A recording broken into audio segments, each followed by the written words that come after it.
Your MSI powering on without displaying Windows is usually the result of startup or software problems, not an unusable computer.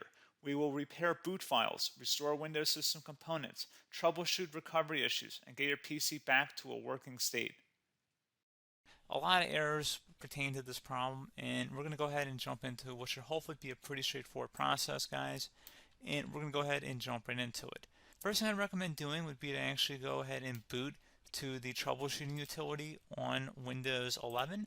So if you do a hard power off 3 times in a row, Windows should automatically attempt to launch the startup prepare utility.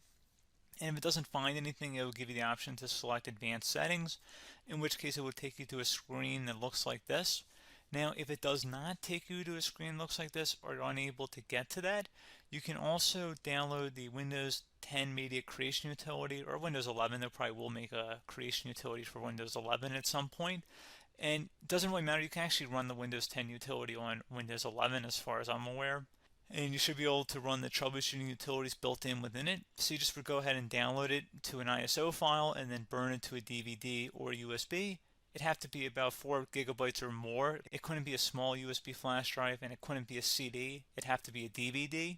And then you'd boot your computer from it. So depending on the computer manufacturer, you'd have to tap a different key on your keyboard in order to launch that menu, in order to select what boot drive you want to go off of. So it could be anything between the escape key, F2, F8, F12, for example. And those are the function keys on the top of your keyboard. So you may have to just do a little bit of trial and error. Shouldn't take you more than a couple minutes. Googling it would probably be best before you even begin. But anyway, we're ready to go ahead and jump right into it. So we're on the choose an option page. So these will look very similar whether you're booting from it directly within Windows itself, or if you're plugged in a USB flash drive with the media creation utility installed and you selected the recovery option. So when you are setting up your Windows 11 installation or Windows 10, depending on the drive you're using, there should be an option to repair your computer in the bottom left corner of the dialog window, one of the first screens that comes up.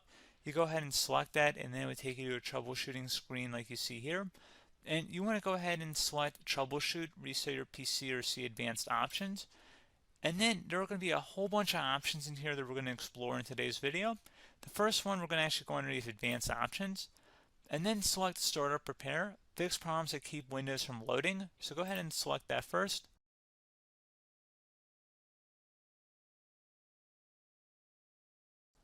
Okay, so you can see it could now repair our PC. That was our first option we could try. Something else, if we go back into advanced options here, and then select troubleshoot, we're going to go underneath advanced options again. You can go ahead and actually access safe mode by selecting startup settings. And then if you select the restart button, you have the option on the screen, select safe mode with networking, which will give you a key on the screen. It'll tell you which key to press to enter that. I believe it's the F7 key. It'll do that for you. I'm not going to go over that in today's tutorial because I don't really want to go into safe mode, but you're more than welcome to attempt that by going into here and then selecting restart. Again, it'll launch another screen. It'll say what key do you want to press, and it'll give you like 7 or 8 different options, and you want to select safe mode with networking. There's also an option for a command prompt too, but that's going to be something we're going to cover later in this video, and we don't even have to go through that in order to access it. So that's why I'm not going to really push for that, because unless you know exactly what's causing the problem, you probably don't need to go into safe mode. Unless you're trying to recover files, in which case then you definitely can go into safe mode, but we're trying to actually recover our computer here. So I hope that makes sense. Something else we can also try here as well would be to uninstall updates, remove recently installed quality or feature updates from Windows. So if you go ahead and select that, you can uninstall the latest quality updates, which generally is the more day-to-day updates. Feature updates are the less regularly released ones, like the big ones. I would equate it to service packs in like Windows 7 and Windows Vista and Windows XP. So larger updates that occur once or twice a year at most. And the quality updates are more just a regular update. So probably obviously depend, it'll take longer if you're going to try and uninstall the latest feature update versus quality update. And maybe you don't need to go back that far. So just giving you guys a couple of pointers with that. Something else you can also look at here, and we're going to jump into the command prompt in a little bit, but you can select System Restore, which will use a restore point recorded on your PC to restore Windows. And this is something I would highly recommend here, guys. So select Next. Assuming you have a restore point saved on your computer, you go ahead and select the most recently created one, and you'll select next, and then you'll select the drive. You shouldn't actually have to select the drive. You can scan for affected programs, but we're going to keep it all default here, and then we're going to select finish. So once started, system restore cannot be interrupted. Do you want to continue? I think we're going to select yes. I don't think we have anything better to do on our computer right now, so just give it a moment here to initialize. It will take a couple minutes to run, obviously depending on how large your hard drive is and how much is saved on the system restore point. So just give it a couple minutes here.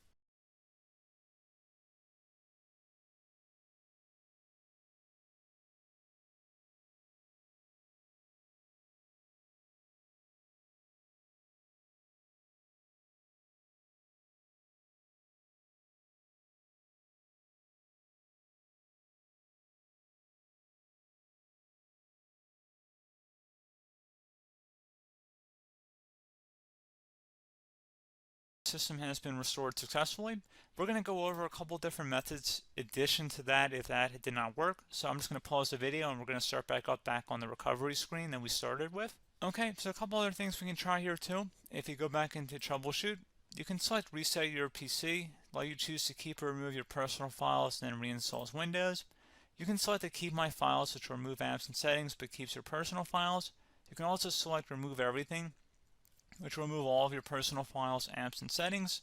So this is more of a factory reset, the second option here. First option, it should not delete all of your personal files. However, it will pretty much clear most of your programs. And keep in mind, there's no guarantee that your information, number one, is even still available and easily recoverable on your computer to the point that you actually would be able to recover anything.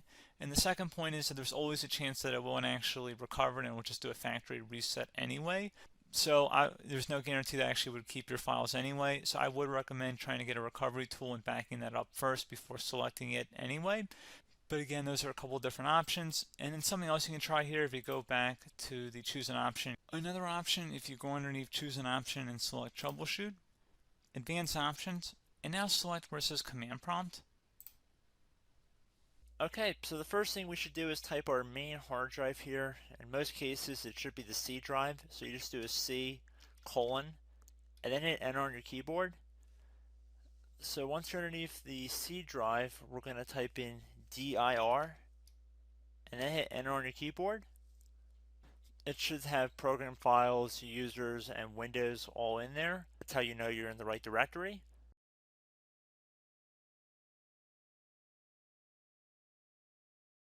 In some cases, it might be the D drive as well, so just keep that in mind.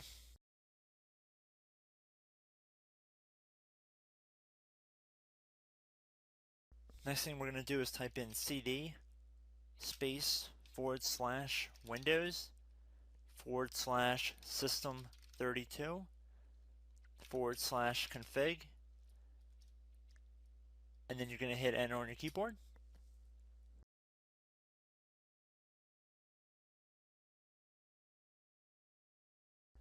So now you're going to type md space backup.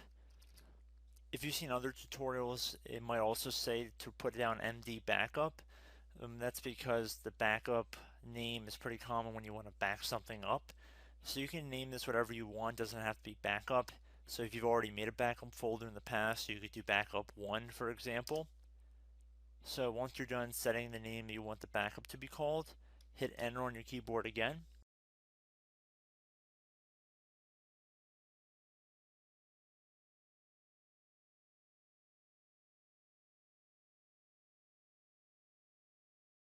At this point you want to type copy, C-O-P-Y, space, then you want to do the star symbol above the 8 key, then do a period or a dot, whatever you want to call it, then another star sign, and then another space, and then type backup, and then hit enter on your keyboard.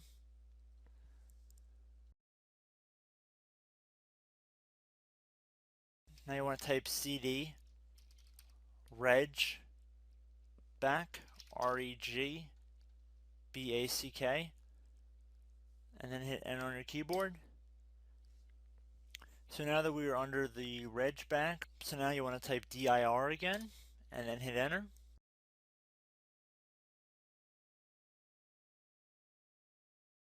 So now at this point we're going to type copy again. So copy, space, star sign,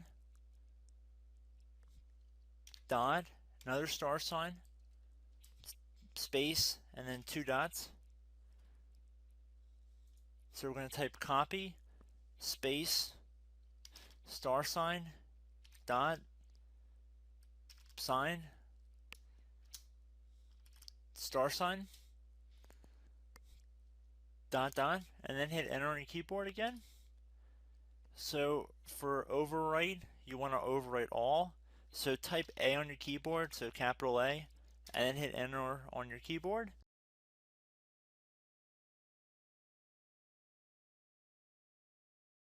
So at this point, you should be good to go. You can close out of the command prompt window. And if you accidentally continue to Windows 10, you should be all set. So I hope one of these 3 or 4 different methods we went through in this tutorial helped you guys out.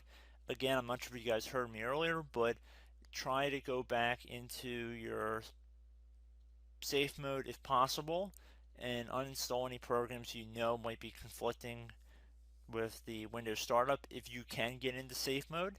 So just keep that in mind. Something very simple like that could be blocking up everything. So again, I hope this tutorial helped you guys out, and I will catch you in the next tutorial. Goodbye.